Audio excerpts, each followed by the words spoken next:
Well, welcome to the Empty Promises podcast with co-host Jason Pridmore. Yes. Hi, everybody. Welcome.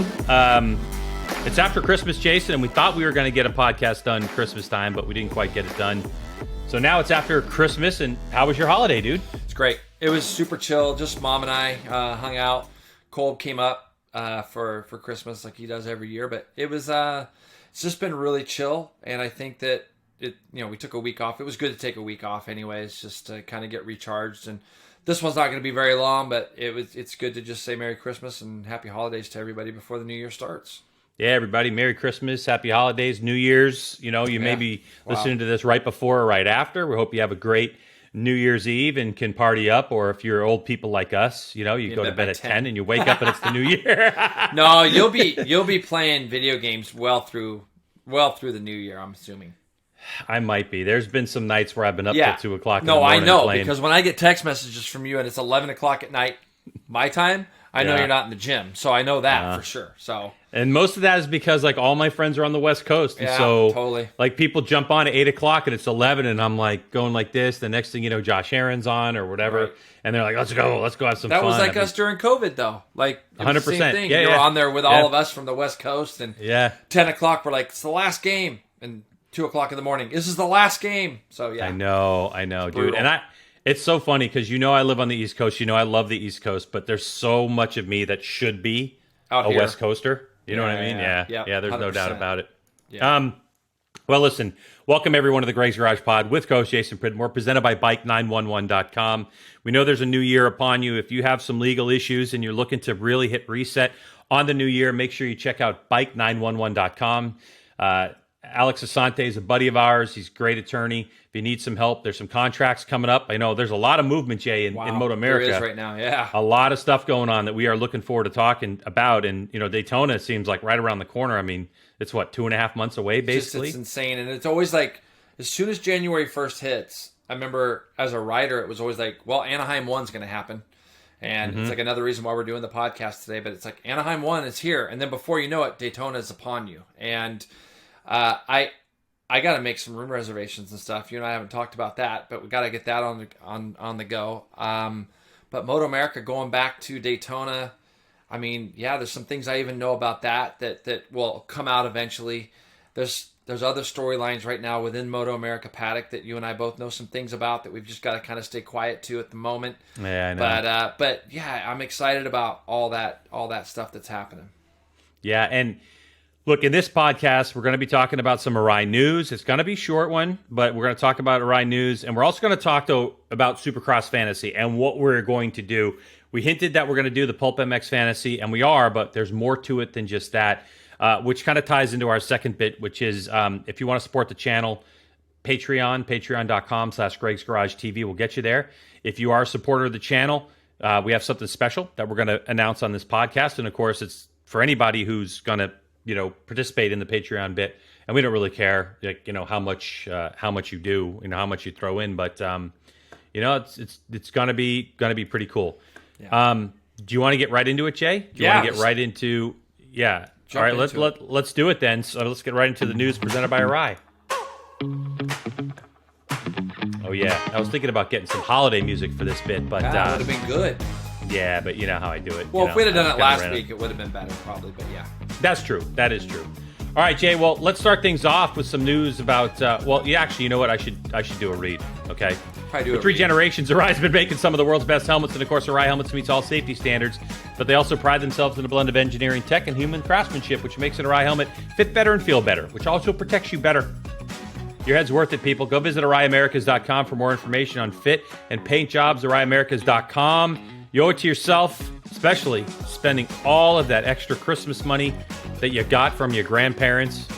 Put it on your head and protect yourself. All right. You got to get Jeff on here someday. Yeah, we do. We do. Because I'm really interested to find out. One of the biggest things we did, remember I used to host this show back in the day, Jay, called Two Wheel Tuesday. You remember that thing? I do. Yeah, and our number one show was when we did helmet fitment and how to properly fit your helmet and what it feels like on your face. So we should get Jeff on here to talk about that. And also, Jeff's dusted off his flat track machine, and so all of a sudden he's racing flat track again. Which is all of our friends that are in the motorcycle industry, especially the guys that do a lot of the writing, or stuff for magazines. I get blown away because there's a couple of them that told me about their tour through the ARAI factory in Japan. Oh, yeah. And they just said it was probably one of the most incredible trips they went on. And when they had originally got kind of told that, hey, you got to go do this or you got to go do that, it's like, we're not even riding. We're just going to go to Japan to go to the ARAI factory. And they've said that it was like a real deal, like one of the coolest things ever. So we got to get him on here and see what he could tell us about some of that. I've been in this industry for 26 years, I think. Yeah. Right. And I've done things I used to produce and do some little on-air stuff with Motorcyclist TV show, Motorcyclist Magazine, Two Wheel Tuesday, obviously. I've been a commentator for a long time. I have never been to Japan, Jay. I have scheduled trips, had literally plane tickets purchased, and every trip has been canceled. And Jeff Wheel called me up about 2 months before they went on that thing, and he said, hey, that's your opportunity. Will you bring your camera and let's do something? And I said, oh my God, are you serious? And he goes, yeah. And he goes, hold on a second. He goes, oh, sorry, dude. It's during New Jersey weekend, Moto America weekend. And he knew it calling me. He did it just to bust my stones, man. Oh, dude. I was like, are you kidding me? I would have loved to have gone on that trip. Yeah, no, that's cool. We'll get him. There's been some trips. Kenny Roberts used to do this trip with a couple guys. And they used to go to Japan for I think 2 weeks a year. Yeah. And then they would ride motorcycles all over Japan. And Larry Little, bunch of guys, and they invited me to it a couple times, and I, just never was able to take them up on it. But anyway, so all right, in the ARAI News, Jay, for all you Marc Marquez fans, there's some promising news that came out a couple days ago. His eye condition, known as diplopia, I guess is how you pronounce it. That's when you see two images that are kind of the same thing. It seems to be getting better. Marquez has been cleared to work out, which is great news. Now, this was something he also suffered back in 2011, which cleared up. But, Jay, the problem is that we know as anyone ages and injuries happen, that it can just compound itself. So, I mean, judging from what you read last week about this thing, which was really brief, it's satisfactory, I think is what the press release said. And I was like, wait, is it satisfactory? Or is that kind of like a translation thing from Spanish that translated to satisfactory? Satisfactory what do you think? Do what, though? To live the rest of your life, or actually to get on a 200-mile-an-hour motorcycle? I think that's the biggest thing and the concern. And how does it help your reactions? Or, I mean, there's probably a lot of things. He's got to have all the top guys around him, helping him get through whatever he's got to get through. So, but yeah, it definitely starts to question things. Look, the guy still has speed. He won races this last year. I think for him, he shut it down early. For that reason, obviously, he shut it down. But it's just giving him more chance also, I think, Greg, to just get healthy. Just come into the new season with a body that's going to feel a little bit more healthy. The shoulder and all his arm, the stuff that he's just got to get better. So, I mean, what's it been now since he's been off a bike? It's probably been 3 months since he's been off a bike, right? 2 months? I think so. Yeah, so, 2.5 months, somewhere around October. there. Yeah, so 2.5 months. Yeah, so I think that, I think they get back on at Sepang, I believe it is, at the end of January, I think is the test. So hopefully he's well enough. I mean, the things that we're hearing about the new Honda, just that I'm reading, sounds like it's definitely a step up. So that's going to probably give him some encouragement as well. Yeah, there's no question about it. Hey, how about this? GP1 posted an interview on December 23rd with former Suzuki MotoGP team manager Davide Brivio. Brivio said that he is not planning a comeback to MotoGP for 2022, but his Formula One contract extension it's not done just yet. It's a good quick read if you find it on GP1, but I can say that most of what Brivio had to say revolves around what he's learning in Formula One that he could take back to MotoGP. Most of that stuff is like organizational type stuff, tech management, structure, that type of stuff. Racing sucks. So yeah, I'm sure he's learning all that stuff, and it's all full of politics and crap. Yeah, I got it. That's perfect. He's probably learned a lot. He's probably itching to get back to MotoGP. So yeah, but it's kind of well documented now. I mean, I'm on an email list with Suzuki's MotoGP team, and the guy in charge of that program, Shinichi Sahara, he was also, I met him before, Jay. I thought initially I knew him from Yosh, but he actually didn't work here. He was the project lead for the latest GSXR 1000 or 2 generations ago. Yep. And I went to a press launch in Phillip Island, and I met him there. And he does this like blog for the website, and he was basically saying like, look, this whole Brivio leaving caught us out by surprise, and figuring out how to allocate jobs and do all this kind of stuff kind of caught us on our back foot, and it really kind of set the tone for the year with Suzuki. It's kind of something that we thought might happen, and so when rumors started around that Brivio might be looking to get back into MotoGP, everybody, Suzuki fans were like, "Oh, let's do that. Let's get him back." But yeah. The thing that was interesting about the interview that I got away from it was that he didn't close the door exactly. He said it's not a possibility now, but if his Formula One contract ended up going sideways, I think we could see him back in the mix. Don't you look at Suzuki and just kind of like really shake your head at how well they've done for as little as they have? Like when you think about it, they've been a 2-rider team throughout. They've never had 4 riders. They've never had an abundance of data. They've won a world championship with a kid that a lot of people overlooked, who I really like, Joan Mir. I think he's great. And the fact that Joan Mir and Alex Rins both gave Brivio so much credit for that championship on how he managed the situation, managed the team, making decisions. You think about it, because a lot of people don't look at Suzuki like they're a small entity. They're obviously they're huge, but in the MotoGP category of things in the world, they're actually really small. Just having 2 riders doing their thing, I mean, they've essentially they've basically pulled out of every national series that you can pull out of in an official role, haven't they? I mean, so when you look at things as we used to know them, in Suzuki worldwide used to be in every series and were dominant for so long. And now in MotoGP, they've just got 2 riders. The fact that he won the championship last year on that motorcycle is a great credit to Joan Mir, but even more probably to Brivio.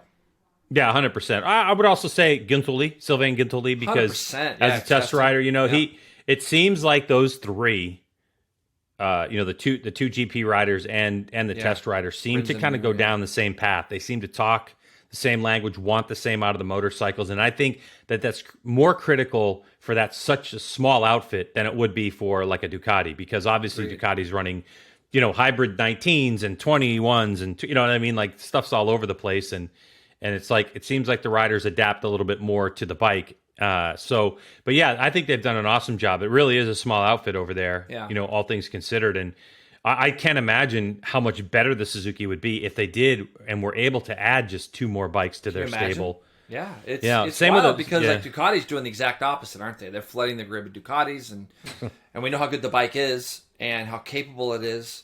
Honda's got 4 riders or so on there, 3 or 4 riders. So 3, they got 4, right? Because they got Nakagami and Alex Marquez, and then the 2 factory boys. So there's just a lot of data that's going around. And yeah, you look at Guintoli, he has done amazing job. But yeah, it'd be interesting to see if Brivio ever comes back.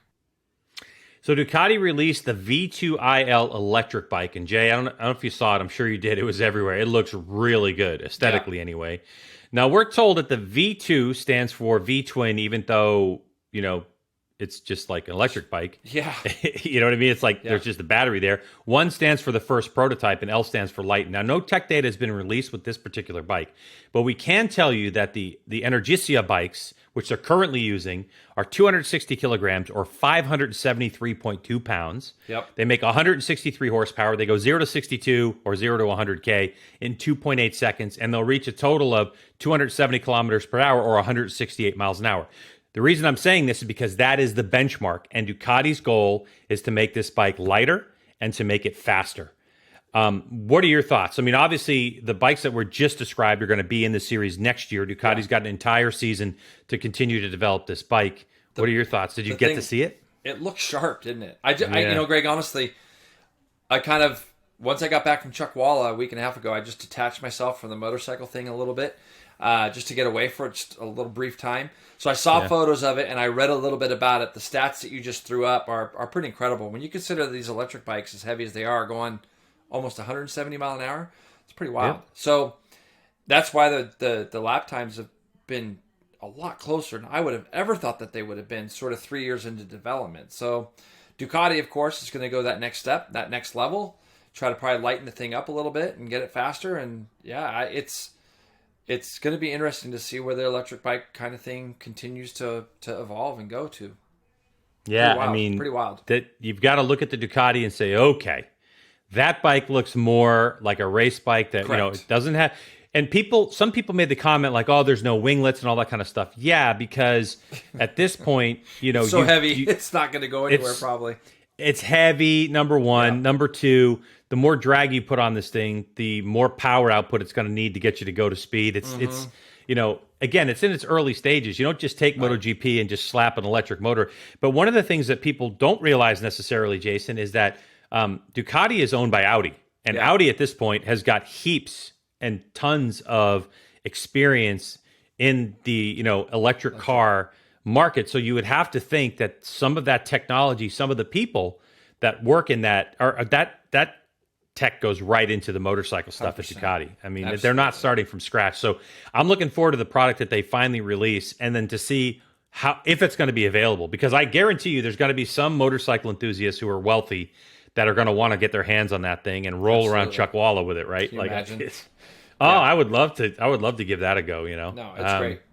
Yeah. So JP, there was a Jerez test for the World Superbike riders that happened, while we were away, I guess, over our 2 weeks. I mean, our last podcast was a Johnny Ray one, which was a big hit. But Johnny Ray, speaking of him, and Alex Lowe's topped the charts with Loris Baz on his new BMW M. If you don't know, Loris Baz isn't coming back to the U.S. and he's riding for the Bonovo BMW team next year. He was in P3. Scott Redding was in sixth place on his new BMW. Xavi Vierge put in some laps, 74 for Eugene Laverty, clocking in 79 on the last day. Wow. I mean, the times were scattered, Jay, because it was a test. Yeah, but did you get to see any of that testing time or read anything about it? Because that was right before you unplugged. And it was a closed test too. So it was right. Actually, Johnny was literally going to the airport the next day, I believe, after he did from the our interview. Yep. Yeah. So he went over there, and I think I haven't talked to those guys. I haven't talked to Johnny or anything, but the winter tests over there, they always seem to kind of produce some pretty fast lap times. But it was close, so we don't really know the full extent of what the lap times. Like, I don't, anyways, know exactly what they were. I'd seen some. I'd seen some numbers, but the thing I took away from it that was a little discouraging, I was bummed to see that Lackawanna crashed the first day, and then he wasn't able to go. I know that the Kawasaki boys did a day, then they took a day off, then they did their second day. So they went like Monday, or a Wednesday, Thursday off, Friday test. So I think that there was probably some new motor configurations and some other things that those guys were running and testing, I would guess. The BMW thing is interesting to me, seeing Baz go as well as he did on it right off the bat. We know that Redding's putting in his time on that thing. Also, he's actually somewhere around me right now, because I saw Instagram today of him pedaling out here in California. So, is he? I know he's out here somewhere, but and I think the fact that Eugene put as many laps as he did, and I mean, you got to remember he didn't ride much last year. He did those last few rounds because of Sykes not being there. So he did those last few rounds, but his team folded. So the fact that Eugene got on a bike and got to put in a full test, I think is encouraging for him also. Yeah, it definitely is. So that is your news presented by ARAI, which means, Jason, you're up next. I see that, Greg. A few of the websites started their 21 top 10 riders thing, and as this podcast is taping now, actually it's gone up a little bit, Greg, because I think they had Vandermark today at 5, but they have Anea Bastianini came in 10th, and he was 11th in the championships, and KTM's Brad Binder was in 9th. He was 6th in the championship, so we're talking MotoGP here. I've been following the World Superbike one a little bit. Aleix Espargaro was 8th, and he was 8th in the championship, or 6th. So when you start looking at this, how would you go about ranking guys? I know who, like if I look at MotoGP, I think the first two guys are a little bit of a lock. It's pretty hard not to give it to Quartararo, obviously. So Quartararo is your number one, then? I would say he is. I mean, the thing is that it's pretty hard for me to. The guy was pretty dominant at the beginning of the year, and he was a little bit on an island where he was the only guy really doing anything spectacular on the Yamaha. He was most mistake free, which I think when you look at this category of how you rate riders, I think being mistake free is such a key thing, because that's how you rack up your points. And you know what they always say, you win on your bad days. And if you can do that and keep the bike upright and keep going around. Now, Bagnaia to me was most impressive. Okay, so when I look at it like, who's my number one guy? You can't go against Quartararo. Bagnaia putting, 5 or 6 pole positions together towards the end of the year and kind of showing everybody that he wants to be kind of considered the number one guy there. And I feel that going into 2022, Ducati has an idea of who they want to really develop a bike around. I don't think that there's any question now that Bagnaia is kind of their guy. But I think from there on, there's a few guys you could put third. But it's interesting to see how they rank guys and what they base it off of. Yeah, that was my kind of thing was when I'm thinking about this, I'm like, man, if you just went on like gut feeling towards the end of the season, I was like, there could be an argument made for Pecco. But I think at the end of the day, you're right. I mean, you've got to take the whole season into account. You've got to look at what Quartararo accomplished. The fact that he was as fast, as mistake-free, the amount of races that he did win at the beginning of the season, and the fact that he was doing it on an island, nobody else in the Yamaha was even close. He had to deal with all the Maverick Vinales crap that was going on. He just seemed like it doesn't even care to him. He's like, just get on with it, do his thing. Yeah. And I feel like for me, he was just kind of the guy this year. Like he did what he needed to do towards the end of the year. Now I'll say this: we always seem to remember the end of the seasons more than the beginnings, and what I mean. And he was less than anything spectacular towards the end of the year. He had a lot of problems. We heard him complaining a lot about the same problems that the Yamaha had, which almost goes to show me that how focused he was in those races at the beginning before he won the championship. He knew exactly what he had to do and didn't really put a foot wrong. He always found himself on the front row, most of the time in pole position during his run of success.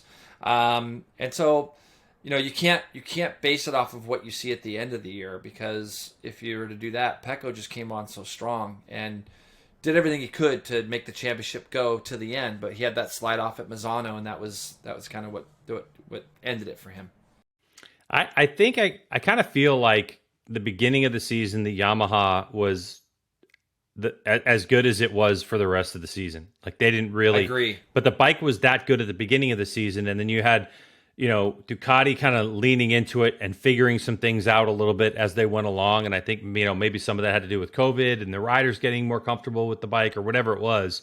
And that was the jump. That was the advantage. And hey, man, at the end of the season, they collect the most amount of points. And I think the reason why Quartararo gets number one for me is even further back than just the season he had, just to say, what did the guy do in Moto3? What did he do in Moto2? And all of a sudden, a couple short years later in MotoGP, and he's world champion, and it was freaking legit. And and the other thing too, going back to that, is what he started last year, he finished this year. Like, so last year, came out of the chute pretty hot, won races, this and that, and then we just saw him fall off. And then this year, it was kind of the opposite. Like, he wanted to show everybody that it could be sustainable, and it reminded me a lot of SDK this year in 600.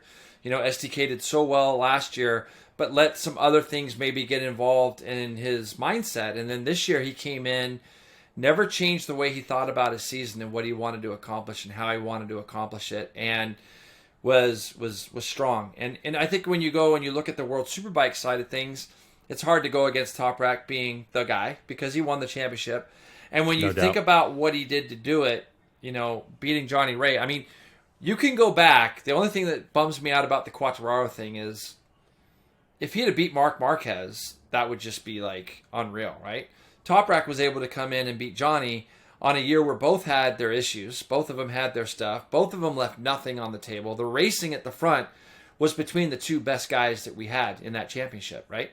And the fact that Toprak came out on top, you have to give it to him without question.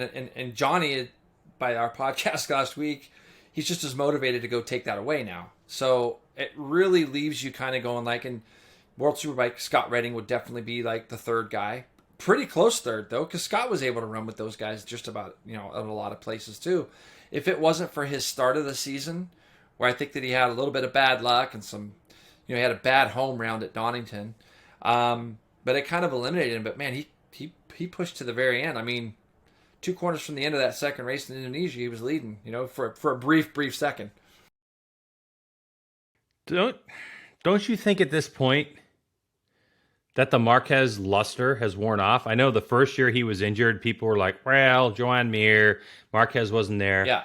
It just seems like the field is so much faster now that He's still winning a world title without Marc Marquez is okay now. But what do you think? Yeah, no, I agree with you to an extent. I think that there's still the purist out there that every time they see Marquez even grab his shoulder in the pit box, like, oh, his shoulder's still so jacked. Yeah. Your shoulder can be jacked, but it can't be jacked to the point where he can still ride and he's still capable of winning. He's proven that. He's proven it. So the thing is that sooner or later, yeah, you got to realize the pace that they're running. Everybody's breaking lap records and doing things like that. But I still think that when you look across and the guy that's been dominating is still sitting on the grid, hats off to Top Rack this year for doing what he did. And we can look at things and look at the rules, and I thought he was pretty candid with his interview with Johnny when he talked about some of the things with what they had to do with the cowing. And that'll be interesting to see if some of that gets changed going into 22 to level that a little bit, right? Yeah. But even then, guy was gracious in defeat, and I think that he said, "Hey, we did that. Now we're going to move on and go forward." Scott Redding's the one that I'm interested to see, because if Scott can get that BMW on pace, and those guys can work together like we saw Yamaha do this year, if you've got those four good riders together that can work together and try to make that BMW package a little bit better, there could be a couple more guys just sitting right there on them. Yeah, it's going to be interesting. I know that we have at least wow, crazy. World Superbike is crazy. And the thing about World Superbike is like what we saw on paper played out. And that's why it was one of the best seasons we've ever seen. But isn't that the way you want it to be? Like, of course, no. I mean, look, not to take anything away from Jake Gagne in Moto America, right? But if you look at that and you go, last year, this time, we were looking at what's on paper and we're like, oh, man, this is going to be great. Gagne, Skultz, Bobby Fong on the Suzuki, Baz coming in, Cam Peterson gets his jump, like all that stuff. And then 16 races or 17 races that Gagne won? And a lot of them he just checked out. That we've forgotten almost, but it's... Yeah. And I've talked to some people within the industry, some heavy hitter guys that say the same thing I said, that we'd have probably all lost our house if you just told me that Baz wasn't going to win a race. And 100%. And now Loris finds himself back in World Superbike on a factory BMW, which is fantastic, So, and I think it's fantastic for our series that happened as well.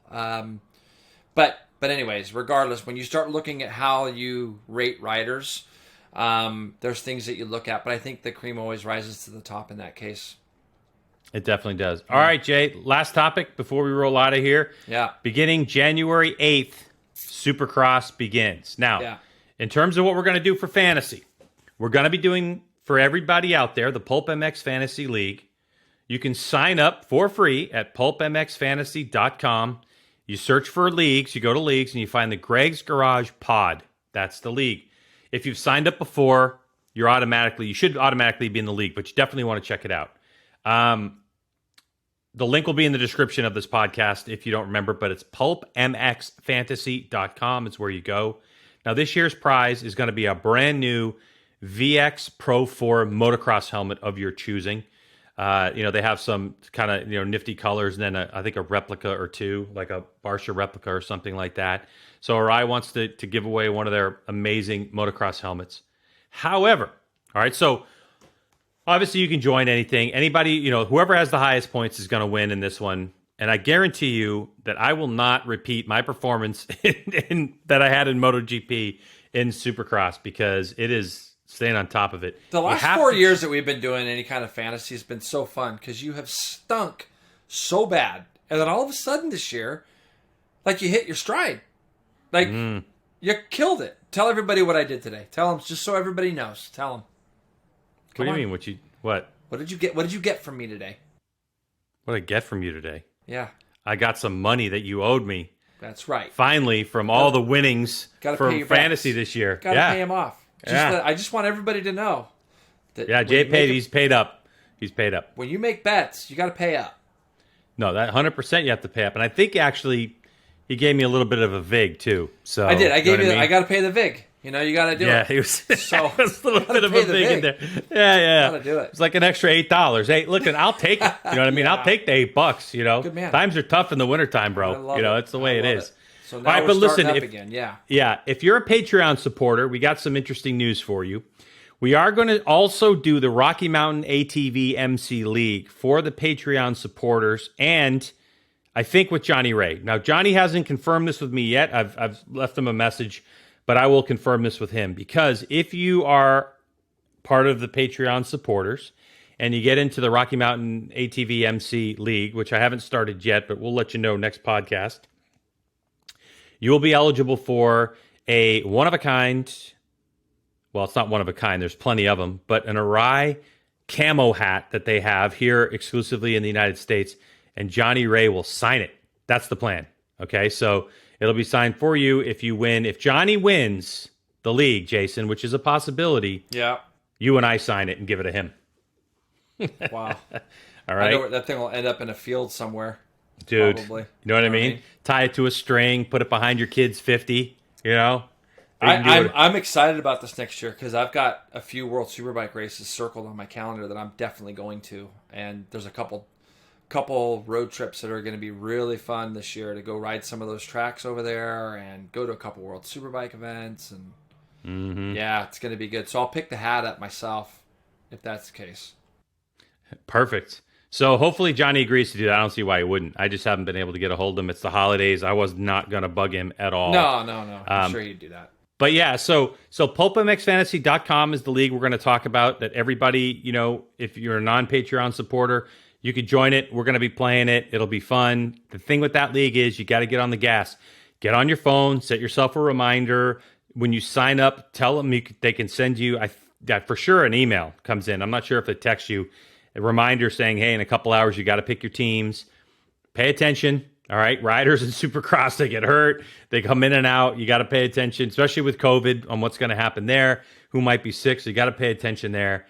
On the Rocky Mountain ATV MC side, for the Patreon supporters, you can go in there. Look, you know, if you want to spend $1 a month, $5 a month, whatever, to support the channel, you'll be able to get in on that as well. So, yeah, Jay. I mean, look, there isn't a whole lot going on this time of year. Obviously, we will have one more podcast next week before we get into Supercross, which starts on the 8th. So that'll be good. We'll do a little bit of preview there. Maybe we get Wygan on. What do you think? Maybe I get Jason on. It'd be so good to have Weege on here. It'd be so fun. Yeah. I mean, his schedule must be ridiculously busy. Insane, so we'll just have to coordinate it. What's your next week looking like? The January 1st week. Crazy. Like is it? I've got. I'm pretty happy right now. Things are a little bit settled. Yeah. My calendar hasn't come out yet, and I'm full in January already. I'm going to be at Chuckwalla for a week. So I've got basically Saturday through the next Sunday. I'm gonna be out there for 9 days, and we're full, which is great. Oh, so you have New Year's out there? No. We got SoCal starting I think on the 8th. So SoCal Track Days is the 8th and 9th grade. Okay. So I got a couple weeks still, but I'll even go out there on the 7th. I might be out there with 2 Wheel Track Days on the Friday, but for sure 8, 9 is SoCal, and then that whole week is motorcycles. So Monday, Tuesday, Wednesday, Thursday. Okay. And then they have. So you'll be there the week before Supercross. Okay. Yeah, when's it start? The 8th, doesn't it start the 8th? Yeah. So you'll be home for next week's podcast. Yeah, and I'll be out there for the first round. Okay, all right. So there'll probably be everybody involved, you know, and I might even think of a couple more things to throw into this thing for some of our listeners. So some more prizes, cool. Yeah, I think we need to step up our game a little bit and get more people involved, and you know, maybe there's a couple ways we can do this. And maybe we should social media that we're doing this too, just to let people know who don't listen to the podcast, who maybe listen to it. You know, utilize technology to help us promote the podcast. I'm horrendous at. Okay. Yeah, I know.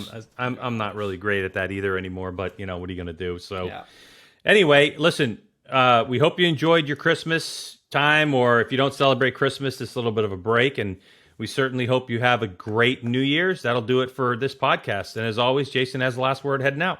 Be safe, everybody, on New Year's, and looking forward to having you all back in 2022. Be safe, G-Dub. All right, you too, dude. Talk to you soon.